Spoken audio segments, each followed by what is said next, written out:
अस्सलाम वालेकुम नाज़रीन। जीअं त अवां जे आॾो हिकिड़ी मौज़े शख़्सियत बल्कि जीअं चइजे त सिंगर निगत नाज़ पुराणी जेका सो सिंगर हुई, हाणे उन जी असां नंढी लिटिल सिस्टर जीअं चई सघूं था उन खे तव्हां जे आॾो पेश कंदासीं। ऐं बाक़ाइदे उन जो आवाज़ु माशाअल्लाह निगत नाज़ खां वधीक बहितरीनु आहे। जीअं तव्हां पाण ॿुधंदव त तव्हांजे पेरनि मां ईअं सम्झ त ज़मीन तले निकिरी वेंदी, पाण ई तव्हां किरी पवंदव ऐं जेको सो बाक़ाइदे मज़ो ईंदो ऐं इंजॉय कंदव तव्हां। जी असां अव्हां जे आॾो पेश कयूं था। अच्छा सॉरी नाज़रीन, मां तव्हांखे उन जो नालो न ॿुधाए सघियमि, जंहिंजो नालो आहे निगत। सॉरी, नालो एॾो तमामु इन जो जेको सो ॾुखियो आहे, चई नथो सघां। निगत नाज़ जी भेण नंढी पुष्मा नाज़ अव्हां जे आॾो पेश कंदासीं।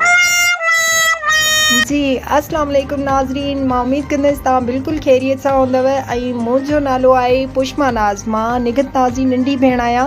हिते कैन शाह में मूंखे तव्हांजे कैन शाह सिटी जे 3 मौज़ी शख़्सियतुनि घुरायो आहे, वहीद सारियो, हनी कास्केरी ऐं हाफ़िज़ कुंभर। अव्हां जो इंट्रोडक्शन तमामु ज़्यादा थी वियो, महिरबानी करे हाणे नाज़रीन खे पंहिंजे आवाज़ में सुरीले माशाअल्लाह आवाज़ में हिकिड़ो गीत ॿुधायो जंहिंमें उहो सभु ख़ुशि थी वञनि ऐं अव्हां जे लाइ ताड़ियूं वॼणु शुरू थी वञनि। जी हा, गानो ई चवंदी त नाराज़ छो था थियो?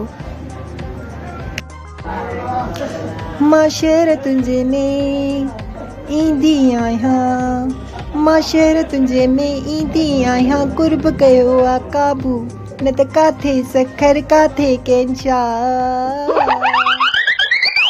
इहो तव्हां जे लाइ बाक़ाइदे सां सुठो प्रोग्राम मुनक़द कयोसीं असां।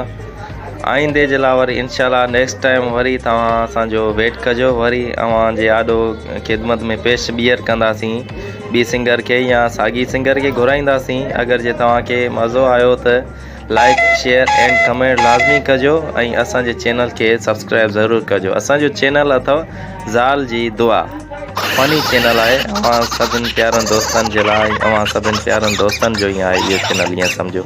Thank U.